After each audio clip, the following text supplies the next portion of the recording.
Hi there. Welcome to The PrevenTable, the podcast giving you a seat at the table with conversations about the intersection of alcohol, drugs, and mental health in everyday lives. Take a seat and join us. Welcome to The PrevenTable. With me today is somebody who I've been listening to for, I'm not going to say how long, but it's been a really long time. And I kind of feel like a part of my childhood, adulthood is sitting across from me, all because of our wonderful sponsor, Hubbard. Donny Fandango, on-air personality on The Point and The Arch. Thank you for joining me. Oh, I'm so happy to be here. Thank you very much for having me. And you're wearing a Bills shirt. I should have expected nothing less. I am. This Bills shirt, though, so I've got several, but a very good buddy just bought this for me. Oh, okay. But it is problematic, and I almost took a marker to it, and I still might take a marker to it. Why? What's the matter? Because the reason that this shirt is awesome is because it is a Bills Hall of Fame shirt, so it has all the players for the Bills that are in the Hall of Fame. One of those players is O.J. Simpson. That's a little problematic. You got it. You got it. So, but you can't rewrite history, right? I cannot. But it is I have this amazing poster, this old poster from the 70s, and it has all of these great old Bills players. The art is fantastic, but right in the middle is juice.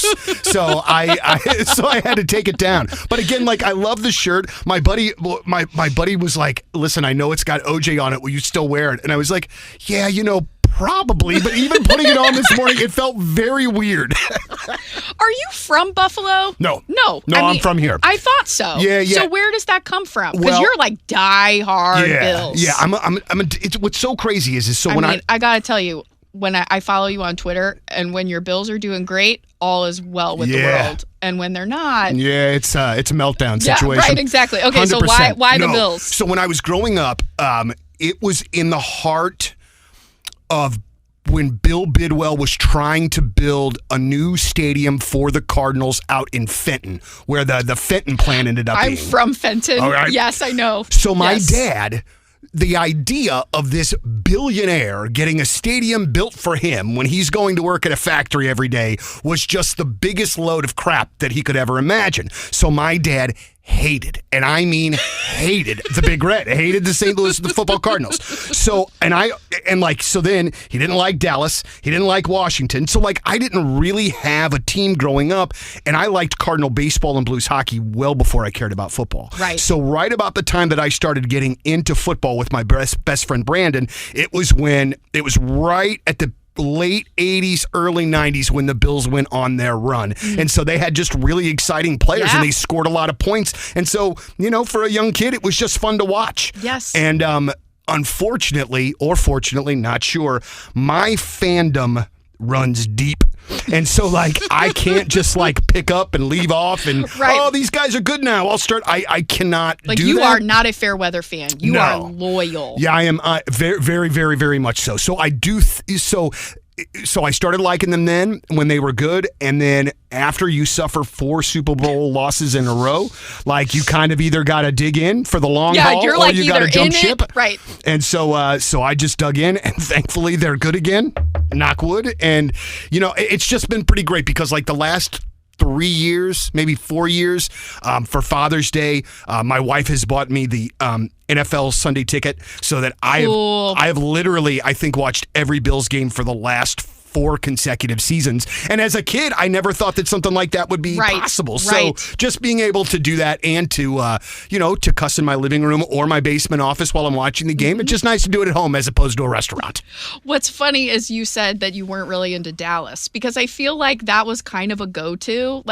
I remember kids in my grade school wearing Dallas Cowboy paraphernalia, and I'm like, have you ever actually why Dallas? And none of them could really give an answer other than their dad likes. I mean, it's kind of like the Patriots right now, honestly. And plus, I'm not a Patriot hater because whatever. I feel like that's kind of cliche, but that's sort of what it feels like. People just pick a team. Well, and one thing that as a sports fan that drives me bananas is I cannot stand it when you start to see a team go on a roll and then all of a sudden here in St. Louis we're seeing a zillion Patriots bumper stickers or whatever. And I'm like, all right, I don't like this. One, because it's the Patriots, and two, because it's bandwagon stuff. Right. And I just can't, it's just not how I was. But also it's easier with my other teams because I'm a Cardinals guy, I'm a Blues guy. Yes. So like that's just home, that's just home base.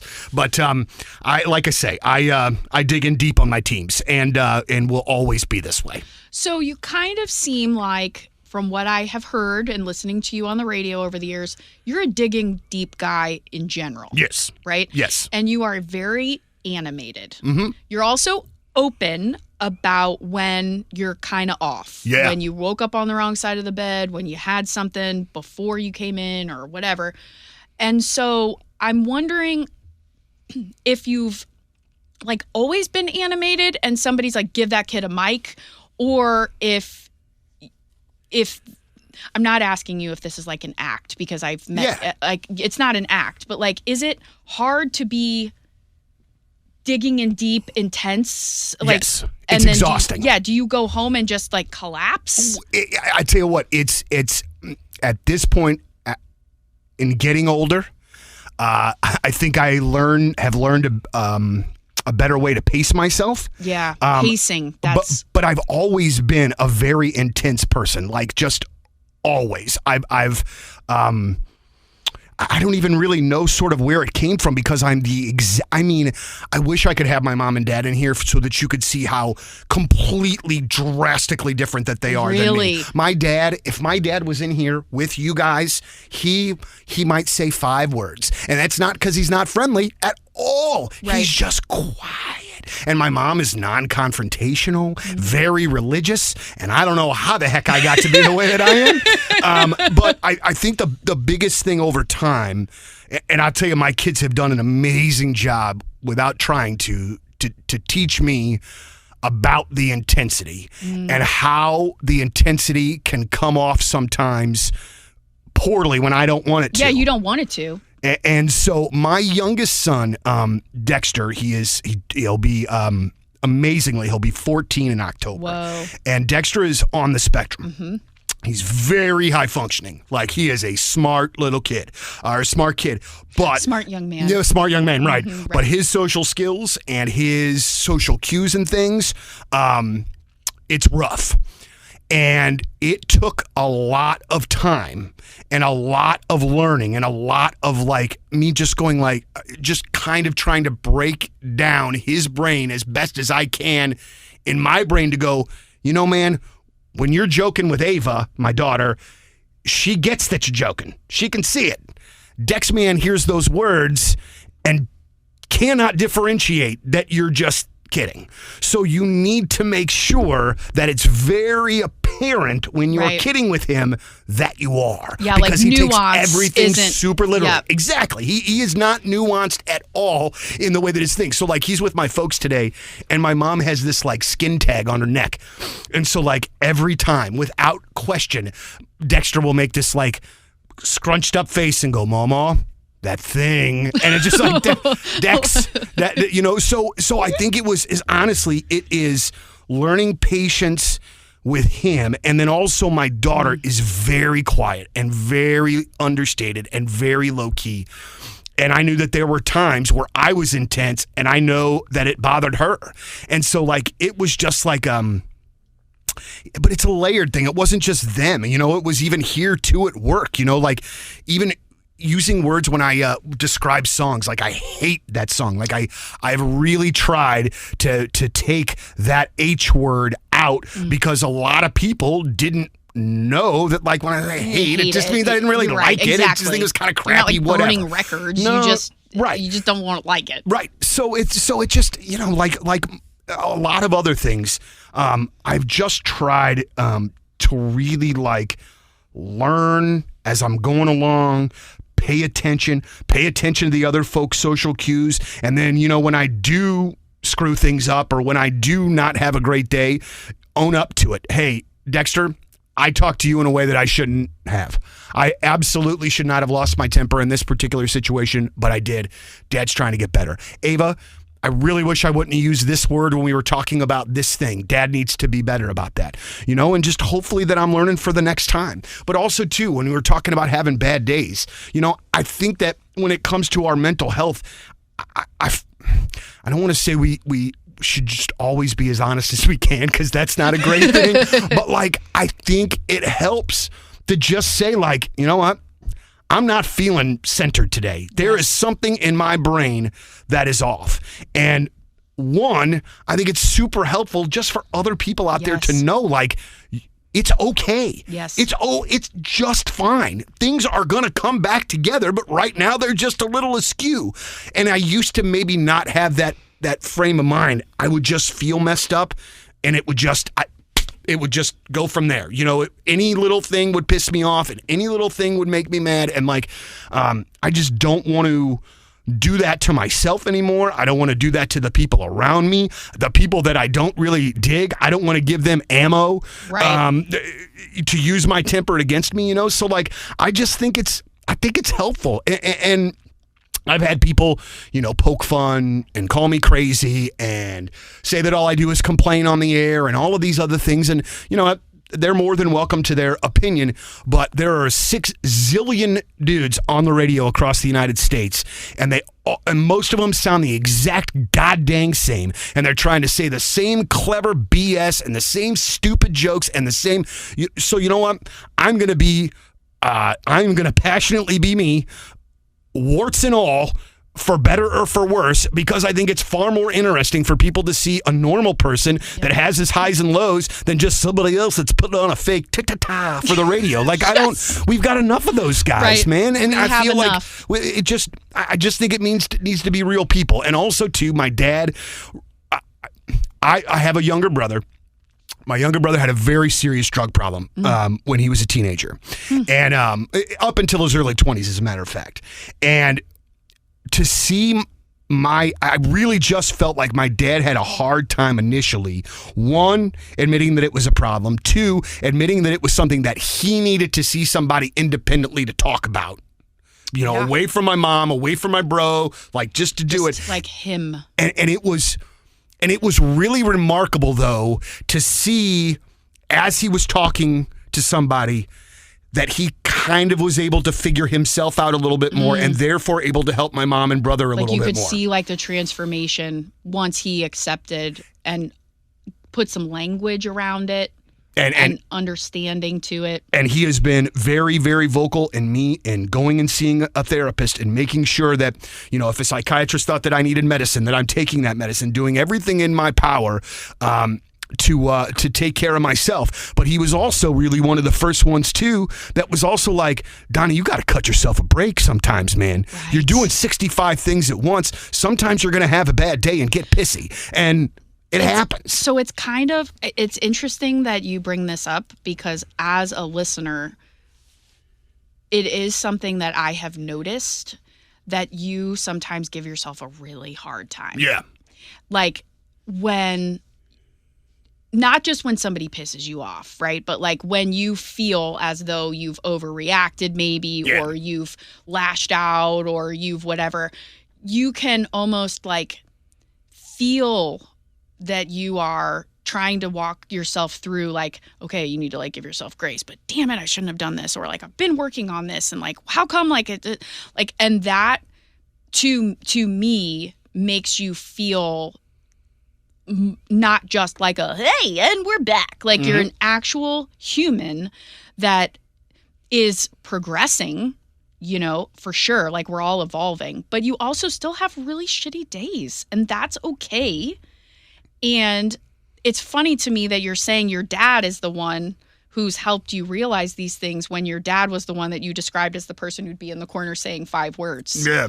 There's no really rhyme or reason to my family, and I say this with all the love in my heart, and they wouldn't disagree with me. My family is nuts. Isn't every family, though? Yeah, 100%. My mom is going to be mad, but my family is nuts. Yeah, also. yeah. I think they're all different kinds of nuts. Yeah, but I think you got to it takes a little while for you to kind of figure out what part of that is normal and what's not normal, and why you are the way you are, and how you still have a chance to be a little different if you want to. But I think it's a good thing though, because then it took me forever before I was like, oh, okay, well, my brain is built differently than some other folks, but that's all right, and it's just fine. And it's fine. Because in the house initially, like there was always these talks about my grandmother, my mom's mom, who apparently had some mental health issues. And so like I was already aware of that at a very young age. And then my mom went through a bit of a thing when I was like in elementary school. And so like I kind of had a front row seat to see like a lot of this stuff happening and to see like, and to kind of have an idea about mental illness before I really kind of had an idea what it was about. But then, in my struggles and my brother and sister struggles, we are wired, baby. We, you know what I mean? This is just kind of how we work. And I think one of the best things that I could do, like my oldest son is 23 and I love him with all of my heart, but he's a hothead like I am. But the difference is that I have had conversations with him where I have been like, bro, you make things 6 million times harder on yourself when you react like this. And you've seen me act like this, and you've seen how it's gotten me nowhere.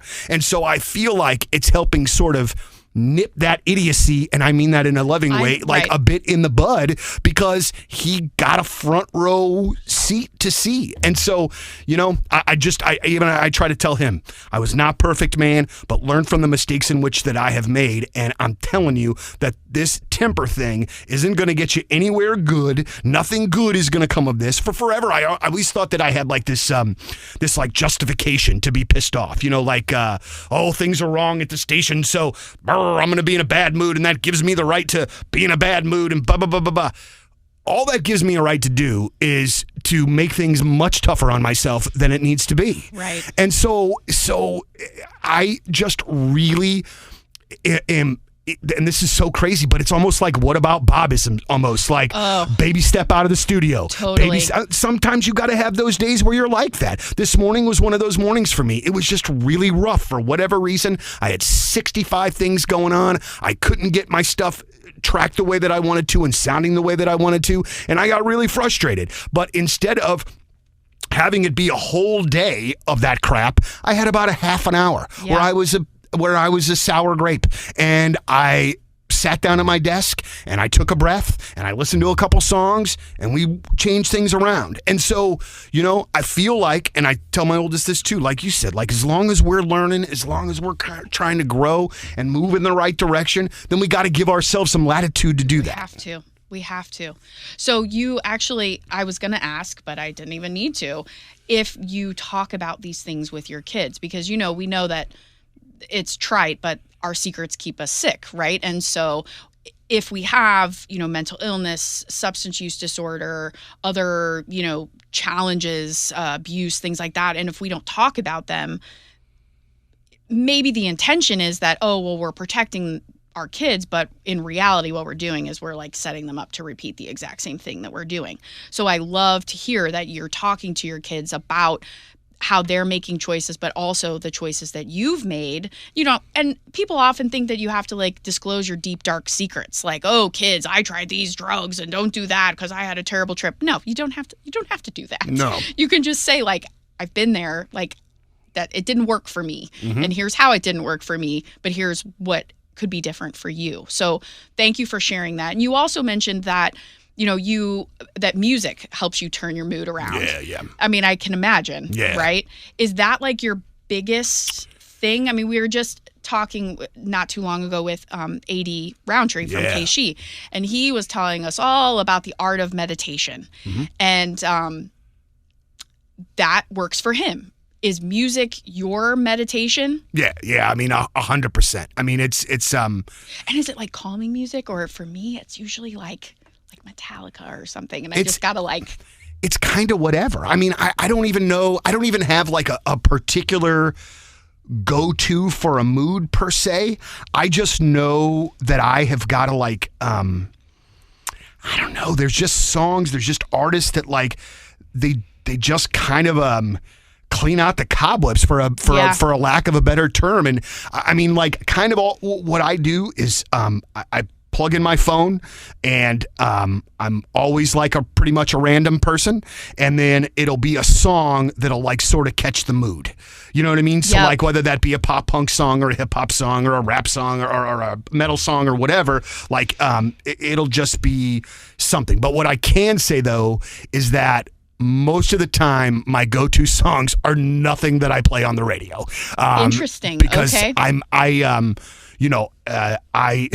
am sick of a lot of it. Yeah. I don't know any other nicer way to say that. Okay. But you know, right, like exactly. Like yeah. I just I get tired of the hits, and not to say that there's not some in my phone and things like that. Yes. But it just I kind of like to listen to stuff that that I'm not listening to when I'm here all day. Yeah, for sure. Well, I think that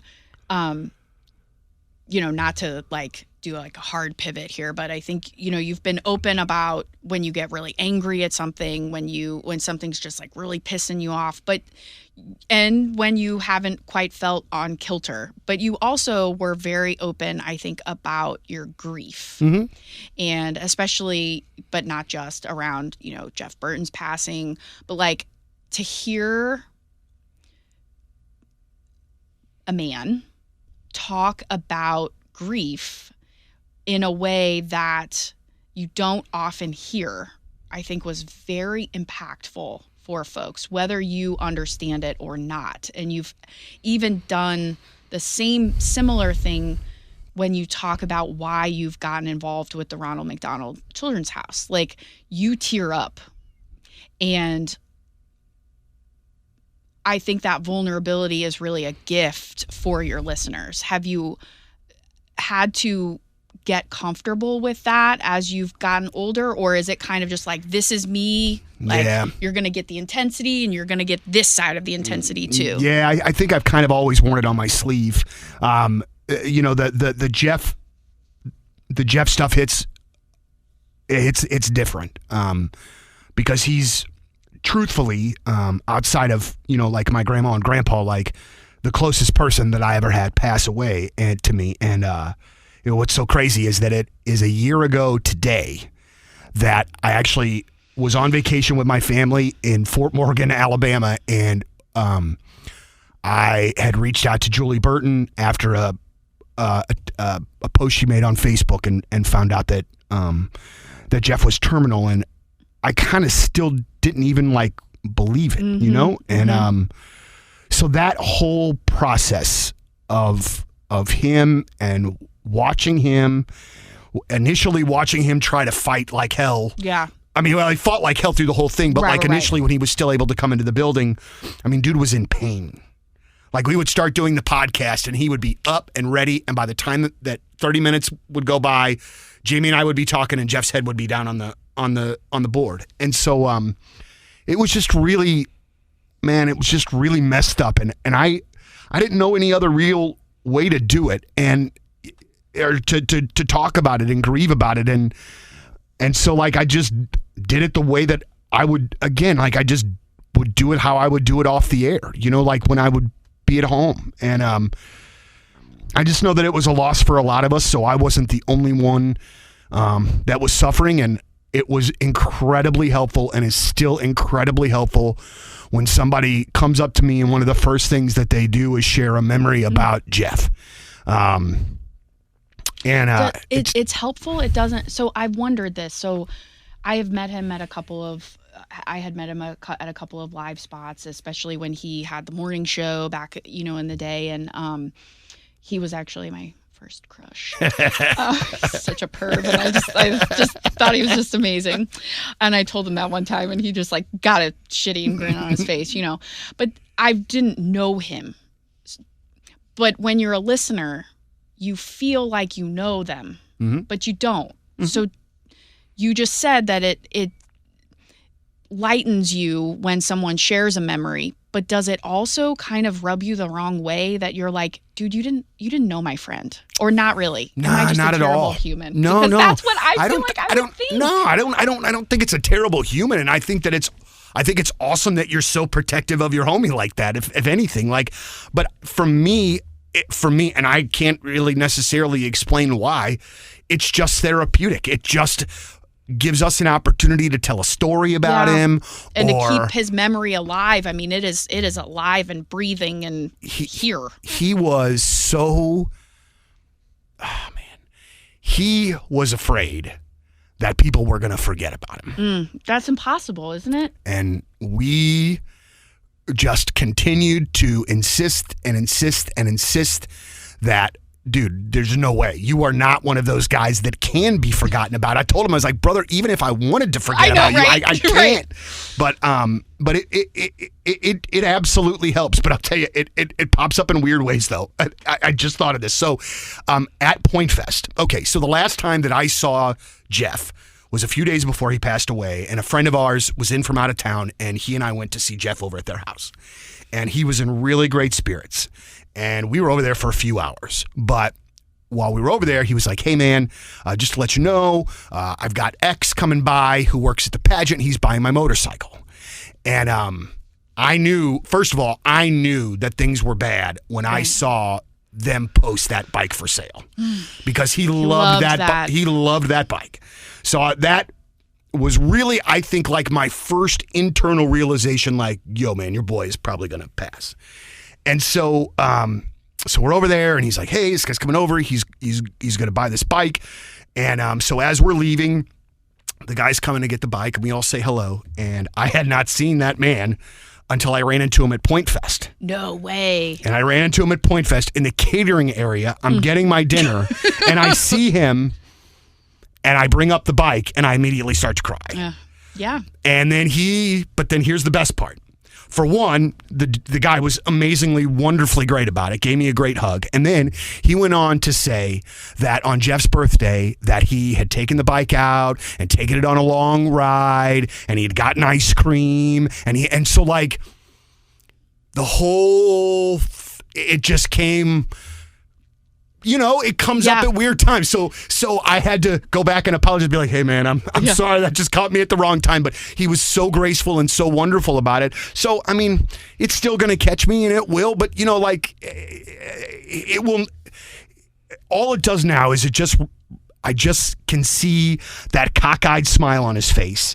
And I feel the times where I would come into the room all pissy before we would do the podcast, and him and Jamie would start giving me crap, and they would be having so much fun and giving me trouble, and just seeing them it was just like brothers. It was just like hanging out in a room with your brothers. And I would feel better after I left the studio every single time, because those idiots would break me down, not in a bit, but they would just get me back to where I needed to be. Back, like grounded. And also, too, I think Jeff was my homie in that I would go to Jeff and be like, hey, man, I'm just off today. I don't know what it is, but I have got a spur in my saddle, and I don't know what it is. And he would have that thing to say that, might not make me feel completely better, but, he'd make me laugh. And I really just took for granted how much that dude made me laugh every day coming to work, because when he wasn't here anymore, it was just like, wow, man, this is not the same. So it's just tough, but I don't have any trouble showing grief that way, and I really hope that as a society that some of this tough guy nonsense that hopefully I thought we were trying to kind of beat away, but seems like it's kind of coming back in full force. But I think that's all just garbage. I think sometimes you gotta cry, but you know what? I am a crier, man. I cry at almost all of my daughter's band things. Like when my that's so beautiful. But I mean, it's so like she was in 2 plays last year at her school. She is a member of their thespian society at their high school, and like just seeing her do these things, and like it's just amazing to me. So when she first comes out on stage, I start to choke up every single time. And I know that there are tons of dads that are just freaking like me. Exactly. And like this whole thing that like we need to hold back like emotions like that, to me are just nonsense, man. Like, you're proud like hell of your kids. Yeah. Like, if there's anything in this world that I'm gonna get worked up about, it's gonna be those 3 knuckleheads. And so I maybe if I hope that it helps some other dude know that grieving is then great. But like I just kind of am what I am, for better or for worse. Well, I think it's for better, and I can't let you go without bringing up your flair for philanthropy. And I'm sure this might be where you get a little modest here, but you have raised $500,000 for the Ronald McDonald House over the course of your radiothons. And I always look forward to the radiothons. I know that they're an incredible amount of prep, and I am basically narcoleptic, so I cannot imagine having to stay up for 28 hours. I love like the morning when you start to get like just super slap happy and forget stuff and whatever.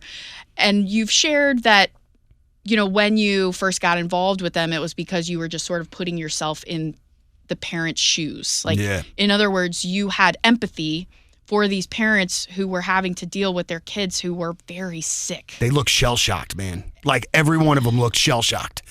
But that empathy, there's not a lot of people that can put themselves in another person's shoes and then do something about it.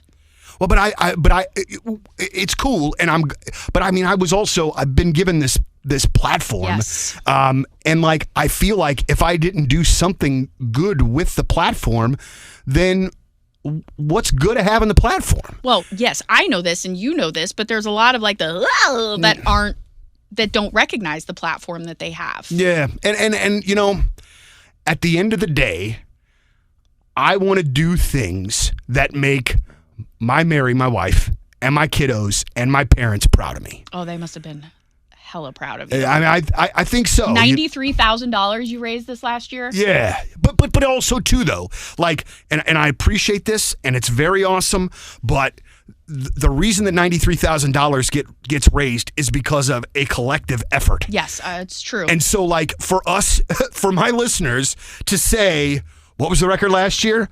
Oh, yeah, we're going to destroy that. Boom. You know, like at first I texted, and I don't have the text still. I wish I did. But I had a text. I texted Matthew Chambers, our marketing director, on the way in the morning of the radiothon. And was like, what if people don't care? What if people don't care? What if they don't care anymore?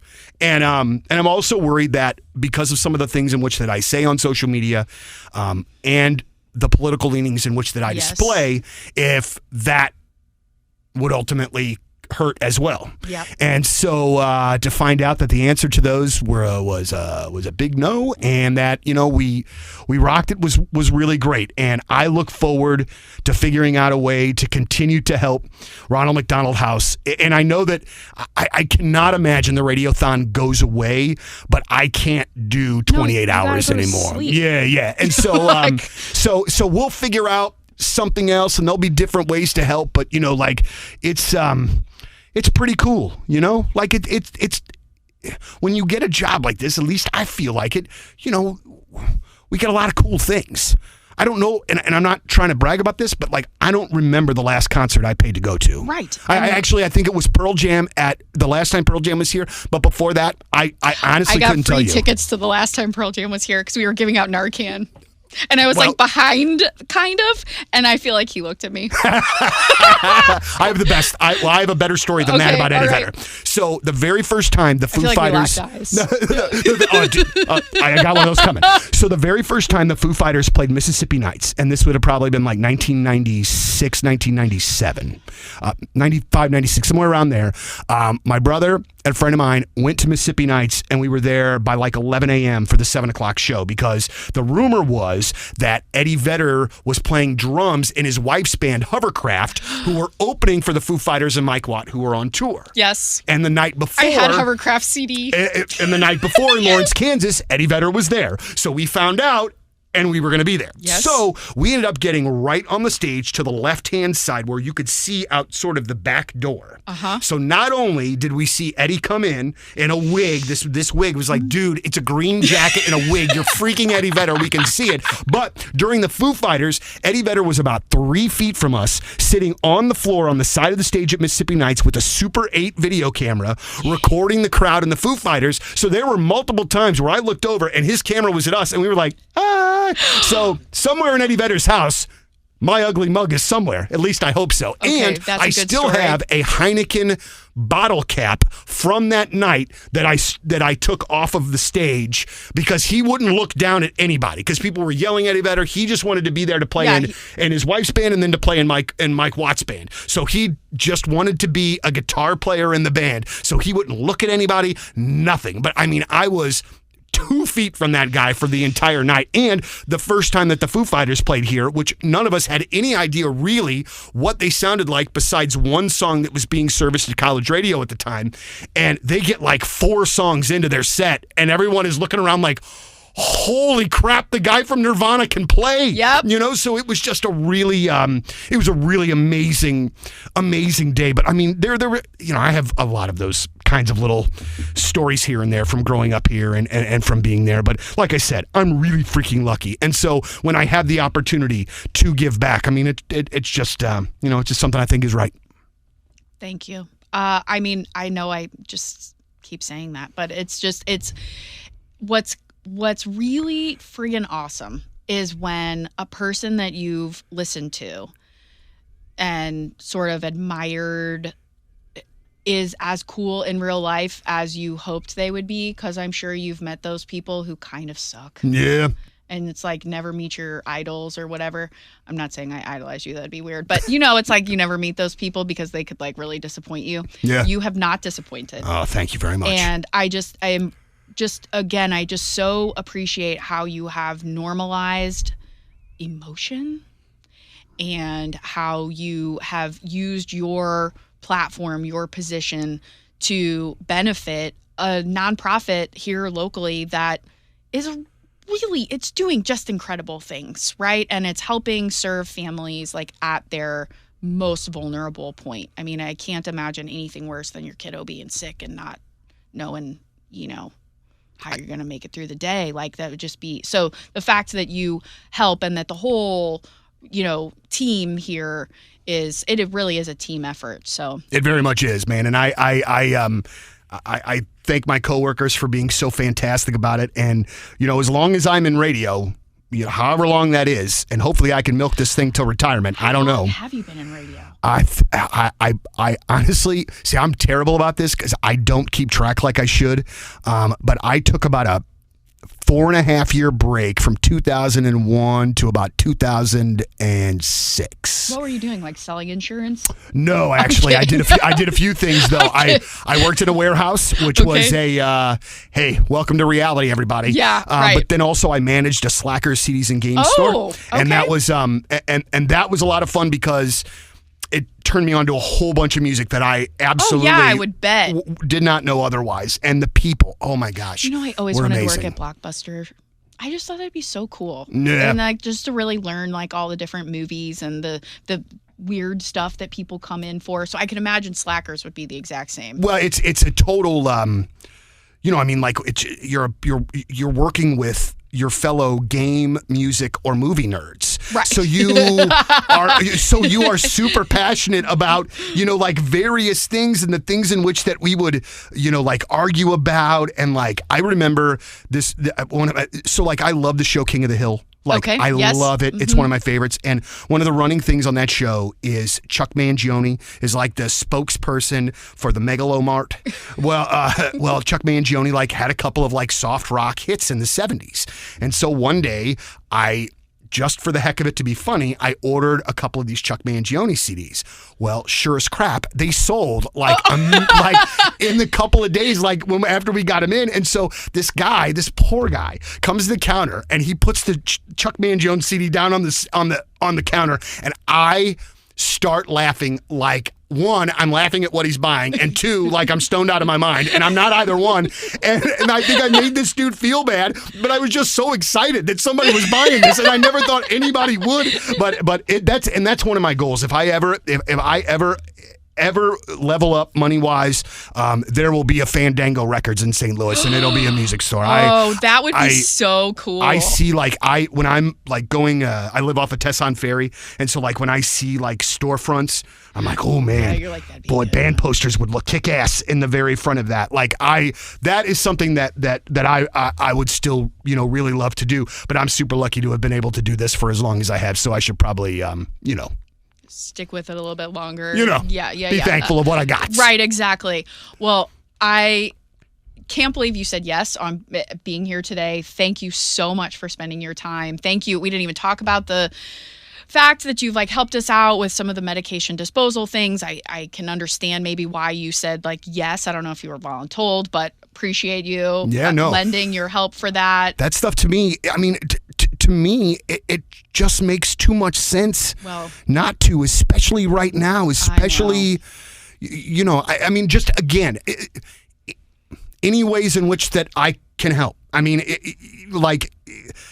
we all have things, and so we've all been touched by a lot of different things. And so, seeing what some of those drugs, specifically opioids, can do to people, and not even just that. I mean, it is. And it's you're terrifying. A parent, so you understand that you want to do as many things as possible to protect your kiddos. Not put them in a bubble, but protect and equip them. This is a tool. And I just thought it was such a good idea. Yeah, and so really easy. And and you know what I mean? Come up with it, but it's a very good idea. You could have taken credit for it. I wish we did. Oh my God, we would not be a nonprofit. Okay, that's what I'll say. Thank you so much for coming in and spending time with us, even though you have O.J. Simpson on the back of your shirt. But it's okay. We'll let it slide. If you liked what you heard, please consider rating, reviewing, or subscribing. That'd be awesome too.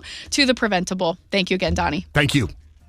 Thanks for joining us at The PrevenTable, brought to you ad-free by Prevent+Ed. Prevent+Ed works to reduce or prevent the harms of alcohol and other drug use through education, intervention, and advocacy. Please visit their website at PreventEd.org. Like what you heard? Rate, review, and subscribe to stay up to date with what we are serving on The PrevenTable.